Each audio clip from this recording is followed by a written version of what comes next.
ربنا افرغ علینا صبرا وتوفنا مسلمین۔ اے اللہ، اے ارحم الراحمین، آپ جانتے ہیں ہمارے اندر صبر نہیں ہے۔ اے اللہ، آپ سب جانتے ہیں ہمارے اندر حوصلہ نہیں ہے۔ اے اللہ، آپ کو پتہ ہے ہم بہت ہی جلد باز ہیں اور اسی وجہ سے اپنے سارے کام بگاڑ لیتے ہیں۔ اے اللہ، ہم اپنی جلد بازی سے اور بے صبری سے بڑی بڑی نعمتوں سے اور کامیابیوں سے محروم ہو جاتے ہیں۔ آپ ہمارے خالق ہیں، آپ ہمارے رب ہیں، آپ کو ہمارے اوپر پوری پوری قدرت حاصل ہے۔ اے اللہ، اپنی قدرت کاملہ کے ساتھ ہمارے اندر صبر کے دہانے کھول دیجئے، ایسا صبر عطا فرما دیجئے جو آپ کو پسند آ جائے۔ اے اللہ، بے شک صبر کرنے والے آپ کو بہت ہی پسندیدہ ہیں اور صبر کرنے والوں کو آپ اپنے اے اللہ نیک بندوں میں، کامیاب بندوں میں شامل فرما لیتے ہیں۔ اے اللہ، ہمارے اندر ٹھہراؤ پیدا فرما دیجئے، ہمارے اندر حوصلہ پیدا فرما دیجئے، ہمارے اندر یا اللہ صبر پیدا فرما دیجئے۔ اے اللہ، ہمارے اندر یا اللہ ایسی ایسی خوبیاں اور صفات پیدا فرما دیجئے جو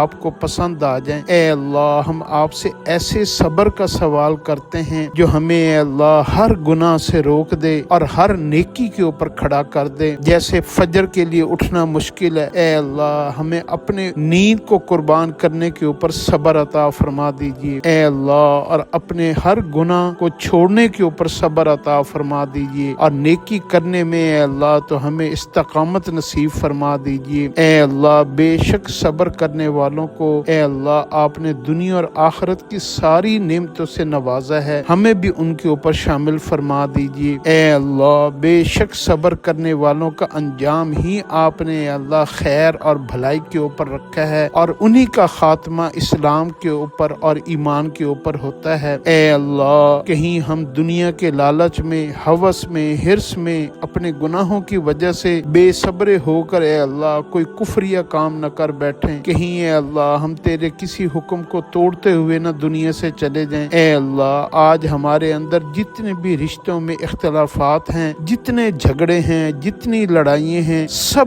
کا یہ اللہ بنیاد اصل بے صبری ہے۔ اے اللہ، اگر آپ ہمیں صبر عطا فرما دیں تو ہمیں اے اللہ کبھی بھی ایک دوسرے کے اوپر کبھی بھی گالی گلوچ نہ کریں، کبھی کسی کے اوپر فوراً کوئی لفظ نہ کہیں، کسی کو برا بھلا نہ کہیں۔ اے اللہ، ہم کمزور ہیں، محتاج ہیں، آپ ہمیں صبر عطا فرما دیجیے۔